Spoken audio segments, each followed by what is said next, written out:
What luck!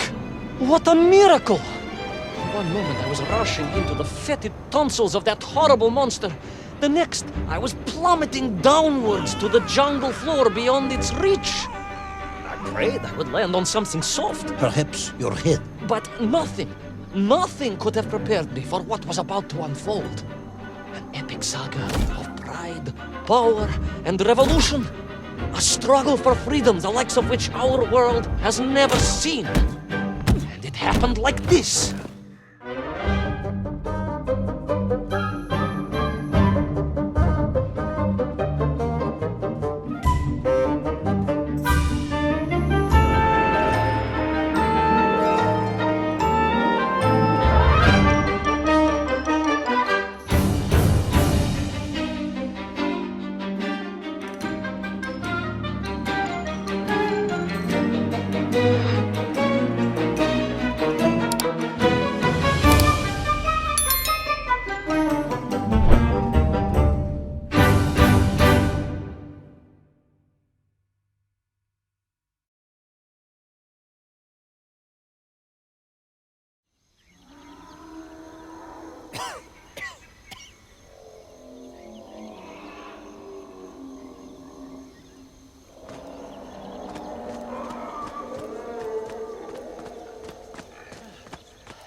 Who were those strange, gentle monsters who towered above me? I could only guess they were the lost tribe of the MENK, an earlier race of people. But why were they so fearful of those ancient gates that lay just beyond their village? And why did they seem to recognize me? Why?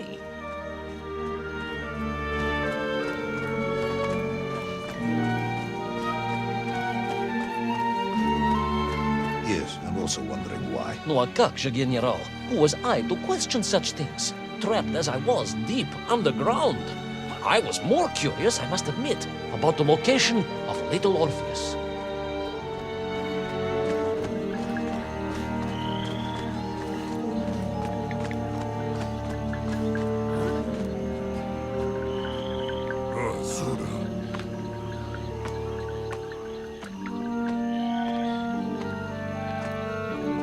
You talk of a great city, a mighty power. Yet your MENK squatted like savages in huts at its boundary. They did. And the answer to that mystery lay beyond my grasp at that point. Because it was a wonder, it truly was.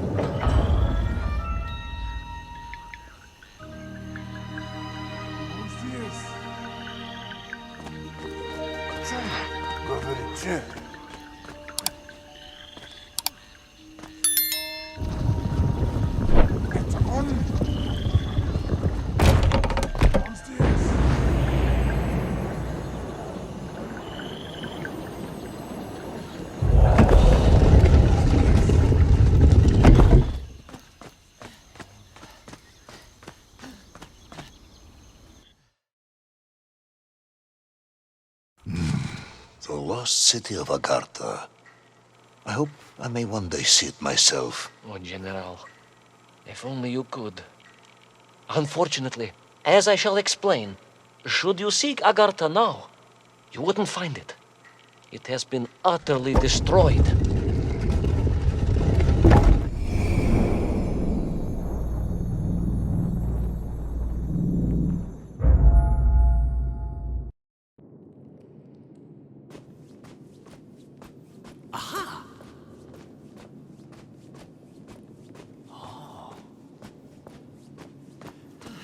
Utterly destroyed? Utterly, General, a tragic loss. A convenient loss. I imagine archaeologists weeping as I tell you. But most importantly, before we continue, you must understand one crucial fact about its destruction. Which is? It wasn't my fault.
Those poor, unfortunate MENK, trapped and kidnapped and dragged away, only to return as vicious foot soldiers to some unknown tyrant. And yet, there was something familiar about the Stokova they were forced to wear on their heads, which I was sure were being used to control and enslave them. And what was that? General, it curiously resembled the radio sets I used to tinker with as a child. Radio sets? It was very curious. It was very curious. It was extremely curious.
An ancient technological metropolis, powered by a glowing resin, carved from the very earth? A glowing resin carved from the very earth.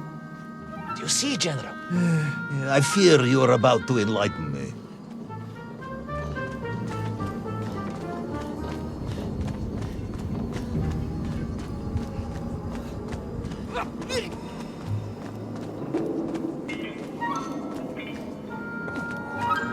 Little Orpheus must have been drained by the impact, but whoever had stolen it and brought it here was no doubt planning to use the Agarthan resin to charge up the atomic bomb, restoring the device to its full potential. What sort of man would come up with such a monstrously reckless scheme? Perhaps the type of man who has such a limited understanding of atomic energy that he thinks an ancient metropolis can be powered by shiny marbles.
I am curious, Ivan Ivanovich. You talk and talk about this great subterranean city. Yet what you describe sounds strangely familiar.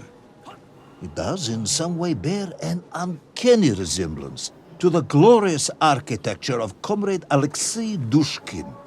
Wouldn't you agree? Da нет, General. I have never heard of this great Tavarish Dushkin or his works. Interesting. Because you were photographed on the steps of his marvelous Vysotka na Krasnich Varotach, shaking hands with the Glavny Constructor. That was the chief designer? The sweaty little fat man with the bad hearing? Mind your mouth, Ivan Ivanovich. And don't think you can distract me by slandering one of the great visionaries of our time. Without him, neither of us would be sitting here now. You must remember to thank him for that, General.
Those enslaved MENK were trying to stop me. I was sure of that now. I find myself sympathizing with them, I must admit. No, General, then I have failed to win you over. Uh-huh. A point of agreement at last.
Ask again, General. Are you mocking me? That would be unprofessional, comrade. I will try harder to convince you then. It is, after all, a cautionary tale of unleashed tyranny. It is a cautionary tale of unleashed idiocy. But please, do continue.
I stepped from the cable car onto a plateau at the center of the city, where a palace, a vast acropolis, stood. I was reminded of Chelyabinsk 40. May I ask how you know of Chelyabinsk Sorik.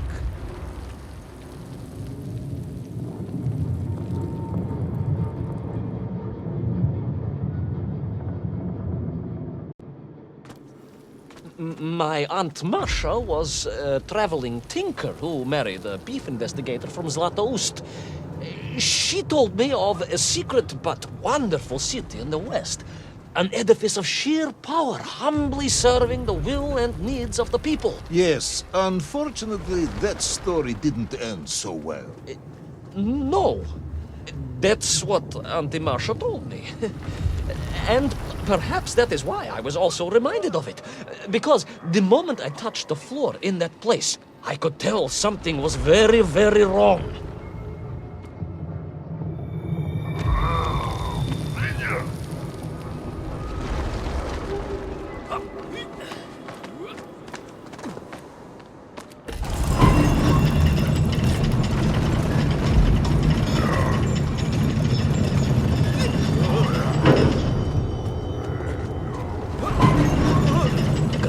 Began to shake, alarmingly, and the whole city felt as if it was shuddering.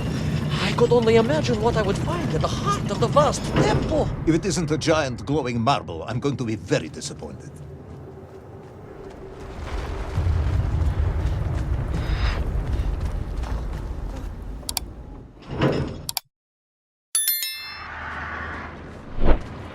A huge resin sphere that overshadowed all of the others.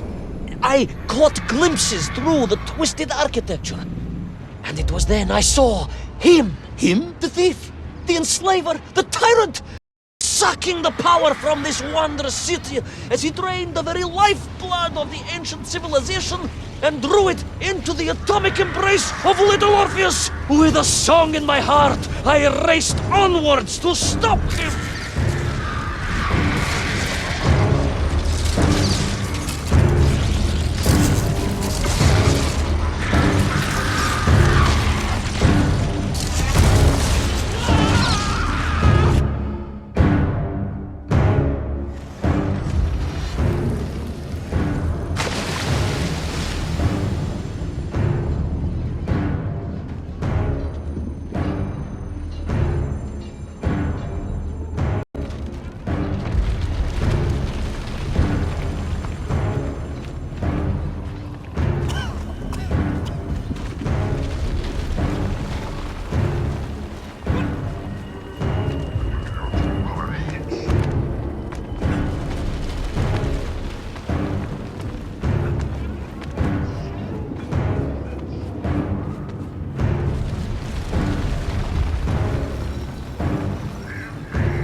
Drained of its power, the magical heart of the city cracked, and it sent shockwaves through the world around me.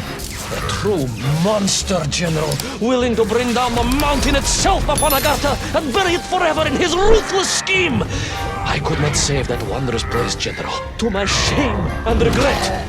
But I resolved myself to avenge the MENK, to recapture little Orpheus, and to bring that tyrant to justice.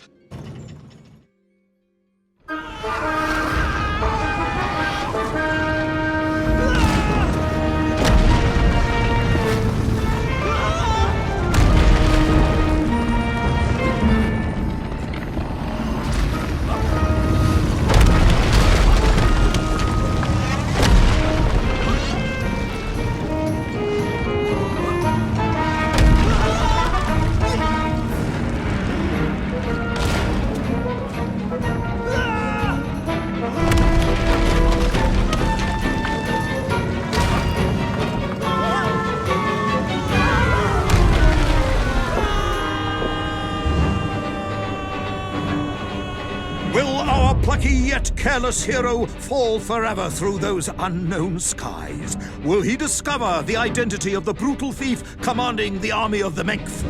What chance does he have of ever returning to his beloved homeland? How long can the general's patience last? All of these questions and more will definitely be answered in the next exciting episode of Little Orpheus!